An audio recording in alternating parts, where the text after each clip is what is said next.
हम लोग का जो टॉपिक होगा वो गुड आफ्टरनून।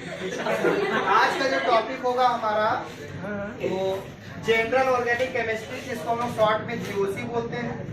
और ये जो हमारा एनसीईआरटी का बुक में जो इसका नाम लिखा हुआ है वो सम बेसिक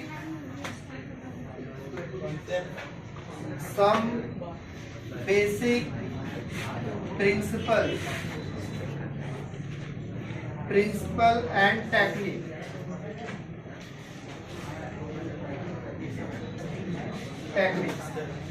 और इसको हम लोग शॉर्ट में जनरल ऑर्गेनिक केमिस्ट्री को जीओसी भी बोलते हैं। ये जो तुम्हारा टॉपिक है क्लास 12 से रिलेटेड है। 12th में जितना भी पोर्शन है उसका 70% पोर्शन इससे रिलेटेड होगा। 70%, 70 मार्क्स में से 44 मार्क्स इससे रिलेटेड होता है। बाकी बात अगर हम लोग बात करेंगे क्लास 11th में 10 से 12 नंबर का क्वेश्चन इस चैप्टर से रहता है। उसके बाद अगर हम लोग आगे चलेंगे तो सबसे पहला इसमें बात करेंगे कि इसमें हमारा ऑर्गेनिक केमिस्ट्री होता क्या है। तो आज हम आपको बताएंगे ऑर्गेनिक केमिस्ट्री का मॉडर्न डिफिनेशन और सबसे पुराना डिफिनेशन क्या है। तो चलते हैं सबसे पहले इसके बाद बाबू लोग हम लोग चेक करते हैं। ये जो आपका केमिस्ट्री है वो 3 पार्ट में डिवाइडेड है। ध्यान देगा थोड़ा सा। केमिस्ट्री आपका 3 पार्ट में डिवाइडेड है। पहला आपका फिजिकल केमिस्ट्री, दूसरा इनऑर्गेनिक और तीसरा ऑर्गेनिक। फिजिकल केमिस्ट्री में हम लोग पढ़ते हैं लॉज एंड एप्लीकेशन के बारे में। मतलब जितने भी तरह का नियम है, जैसे कि Boyle's law, Charles law, Avogadro law, जो भी नियम वाला चीजें होता है वो हम लोग फिजिकल में पढ़ते हैं। और फिजिकल फिनोमिनल, जैसे तुम लोग ये वाल पे देख रहा होगा, ये डस्ट वगैरह चला गया है, तो इस प्रोसेस को हम लोग एडजॉर्प्शन बोलते हैं। या फिर हम लोग चाय में बिस्किट डुबो करके खाते हैं, चाय बिस्किट के अंदर जाता है, उस प्रोसेस को अब्जॉर्प्शन बोलते हैं। ये सब जो फिनोमिनन होता है वो सभी को हम लोग कहाँ पढ़ेंगे? Physical chemistry. इसके बाद बात करेंगे इनऑर्गेनिक। तो इनऑर्गेनिक में क्या है? सबसे पहला चीज की पीरियोडिक टेबल के बारे में पढ़ना है, पीरियोडिक टेबल। और उसके बाद study of element and their properties. Periodic table में जितने भी एलिमेंट है उसका स्टडी जानेंगे, उसका एलिमेंट का प्रॉपर्टीज के बारे में पढ़ेंगे।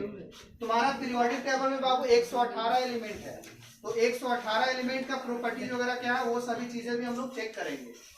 आगे चलेंगे हम लोग ऑर्गेनिक केमिस्ट्री। ऑर्गेनिक केमिस्ट्री माने स्टडी ऑफ कार्बन कंपाउंड। जितने भी कार्बन के कंपाउंड है अगर उनका स्टडी करते हैं तो वो किसमें आएगा? Organic chemistry. मेन बात है, अगर फोकस करें फिजिकल में लॉ पढ़ना है, इनऑर्गेनिक में पीरियोडिक टेबल के बारे में पढ़ना है, ऑर्गेनिक में स्टडी करना है कार्बन कंपाउंड के बारे में। तो ये आपका इंट्रोडक्शन है। आगे हम लोग चलेंगे हिस्ट्री। आज अभी हम लोग सीखेंगे ऑर्गेनिक कंपाउंड आया कहाँ से, कैसे प्राप्त हुआ, वो सब चीज। जैसे कि इसमें हिस्ट्री हम लोग चेक करेंगे ऑर्गेनिक कंपाउंड। पहले सुनिएगा, ऑर्गेनिक कंपाउंड हम लोग उसको बोलेंगे, अगर आप लोग लिविंग ऑर्गेनिज्म समझते हैं, लिविंग ऑर्गेनिज्म से जो भी चीजें प्राप्त होता है, मतलब सिंपल ये बोल सकते हैं कि ऑर्गेनिक कंपाउंड जो होता है वो लिविंग ऑर्गेनिज्म से प्राप्त होता है, जैसे प्लांट और एनिमल से। इनका कुछ एग्जांपल है शुगर, प्रोटीन, ये सभी। और अगर हम लोग इनऑर्गेनिक का बात करेंगे तो वो आपका नॉन लिविंग सोर्स से प्राप्त होता है। जैसे डिफिनेशन अगर पढ़ेंगे हम लोग organic compound, the compound obtained directly और indirectly from living organism such as plant and animal were called organic compound. वैसे कंपाउंड जो डायरेक्टली या फिर इनडायरेक्टली किससे प्राप्त होता हो? लिविंग ऑर्गेनिज्म, जैसे कि प्लांट और एनिमल। तब उस चीज को हम लोग क्या बोलेंगे? Organic compound. Example sugar, protein, ये सभी चीजें। अब इसके बाद अगर हम लोग बात करेंगे किसका? Inorganic compound. तो देखिए जी, इनऑर्गेनिक कंपाउंड किसको बोलेंगे? वैसे कंपाउंड जो नॉन लिविंग सोर्स से आता हो, जैसे कि देखिए द कंपाउंड ऑब्टेन्ड, ऑब्टेन्ड मतलब प्राप्त होना, the compound obtained from non living source were called inorganic compound. वैसे कंपाउंड जो आपको मिलता हो कहां से? नॉन लिविंग सोर्सेज से, उसको हम लोग क्या बोलेंगे? Inorganic compound. जैसे एग्जांपल सॉल्ट हो गया, नमक, NaCl वगैरह, CaCO3 कैल्शियम कार्बोनेट, संगमरमर का पत्थर आप लोग जानते होंगे, इसको हम लोग बोलते थे चूना पत्थर, है ना, खगड़ी, खल्ली, खल्ली लिखने वाला, वो चीजें, ये सभी आपका हो गया इनऑर्गेनिक कंपाउंड। अब देखिए अभी तक हम लोग अगर बात करेंगे दो चीज समझे। पहला बाबू ऑर्गेनिक कंपाउंड किसको बोले बताओ, समझ पाए आप लोग? जो कहाँ से मिलता हो, लिविंग ऑर्गेनिज्म। लिविंग मतलब किससे, प्लांट और इनऑर्गेनिक किसको बोलेंगे, जो नॉन लिविंग सोर्स से प्राप्त होता हो, जैसे कि सॉइल और CaCO। अब हम लोग बात करते हैं, हम लोग बात करेंगे, हल्ला नहीं करेंगे आप लोग। अभी देखो बाबू ध्यान देगा, दो चीज समझ पाए तुम लोग, बताओ कि हम लोग जिसका नाम क्या है, बर्जेलियस हाइपोथेसिस। चेक करेंगे, देखिए बर्जेलियस हाइपोथेसिस ये क्या होता है, थोड़ा ध्यान देंगे। सबसे पहला बात कि एक बर्जेलियस जो है वो साइंटिस्ट का नाम है, बर्जेलियस बाबू साइंटिस्ट का नाम है। हाइपोथेसिस का मतलब होता है सलाह, हाइपोथेसिस का मतलब सुझाव। जैसे आप लोग से अभी हम आज आप लोग को बोलेंगे फीडबैक देने के लिए कि कैसा हमारा ये लेक्चर चल रहा है, मतलब क्या इसमें है, तो वो आप लोग फीडबैक देंगे कमेंट में जाकर। चलिए ठीक, अब देखिएगा जी, थोड़ा सा ध्यान देंगे। जो बर्जेलियस ने सलाह दिया था, सुझाव दिया था, किसके बारे में, ऑर्गेनिक कंपाउंड के बारे में, वो क्या दिया था, देखिए ये क्या बोला कि जितने भी ऑर्गेनिक कंपाउंड होते हैं वो प्लांट और एनिमल से प्राप्त होता है। बाबू क्या बोल रहे हैं हम, जितने भी ऑर्गेनिक कंपाउंड है वो किससे, प्लांट और एनिमल से प्राप्त होता है। लेकिन ये जो प्लांट और एनिमल से कैसे प्राप्त होता है वो एक रहस्यमय है। वो मतलब वो बर्जेलियस ने ये बोल दिया कि ये भगवान का देन है, मतलब ये क्या है, रहस्य। जैसा कि यहाँ पर देखेंगे जरा सा हम लोग बर्जेलियस हाइपोथेसिस, देखिए ये आपका बर्जेलियस थे, इसमें अगर चेक करेंगे हम लोग तो ये क्या बोले थे, nature mysterious forces which operate on plant and animal and they produce organic compound. एक आपका रहस्यमय होता है, मतलब एक मिस्टीरियस फोर्स होता है जो किस पे काम करता है, किस पे ऑपरेट करता है, प्लांट और एनिमल, और उसके बाद वो क्या प्रोड्यूस करते हैं, दे प्रोड्यूस ऑर्गेनिक कंपाउंड। तो ये आपका सही चीजें था।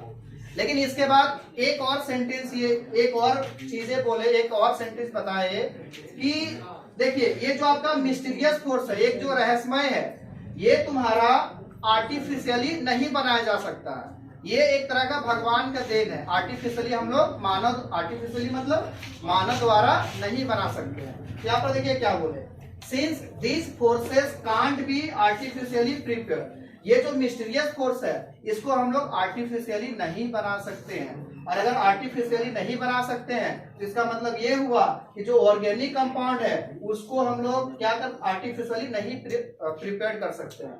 Organic compound can't be prepared artificially.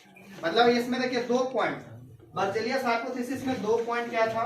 पहला पॉइंट कि प्लांट और एनिमल जो है वो प्रोड्यूस क्या करते हैं, ऑर्गेनिक कंपाउंड, और वो कैसे प्रोड्यूस कर पाते हैं, उनमें कौन सा फोर्स ऑपरेट होता है, मिस्टीरियस फोर्स। मिस्टीरियस मतलब एक रहस्यमय है जो कोई नहीं बता पाया, मतलब सिंपल सा आंसर उसका हो गया ये भगवान का देन है।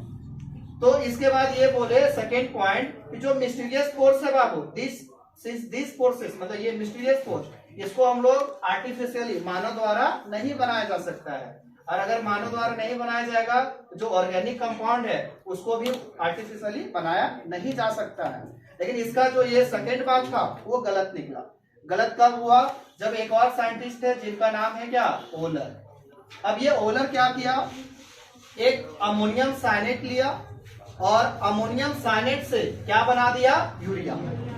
देखिए जी ध्यान दीजिएगा, अभी उधर जो हम लोग पढ़ कर क्या है वो कैसे बन रहा था ऑर्गेनिक कंपाउंड, प्लांट से या फिर एनिमल से।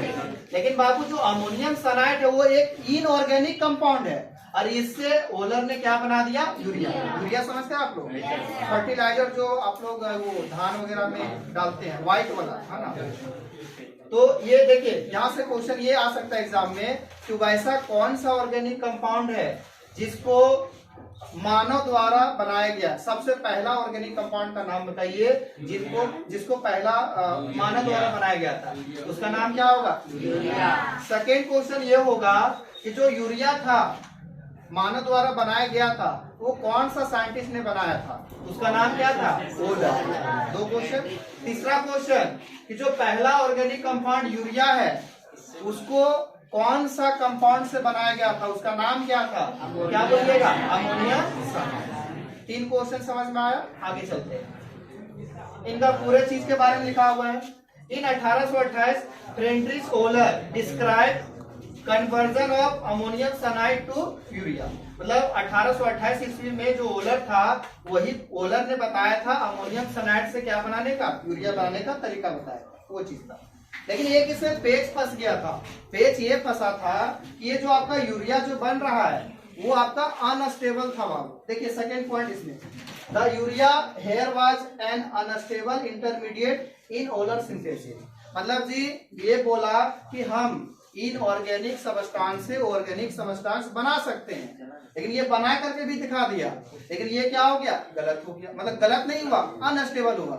जैसे कि एग्जांपल देखिए, मान लीजिए गांव में क्या होता है कि लड़का और लड़की भाग करके शादी कर लेता है, तो शादी करने के बाद क्या होता है ना, घर वाला अगर उसको सपोर्ट नहीं करता है तो फिर इधर उधर दौड़ते भागते रहता है, मतलब वो अनस्टेबल हो जाता है। इसी तरह यहाँ पर ये भी था, यूरिया तो बन गया था लेकिन यूरिया जो बना वो क्या था, अनस्टेबल।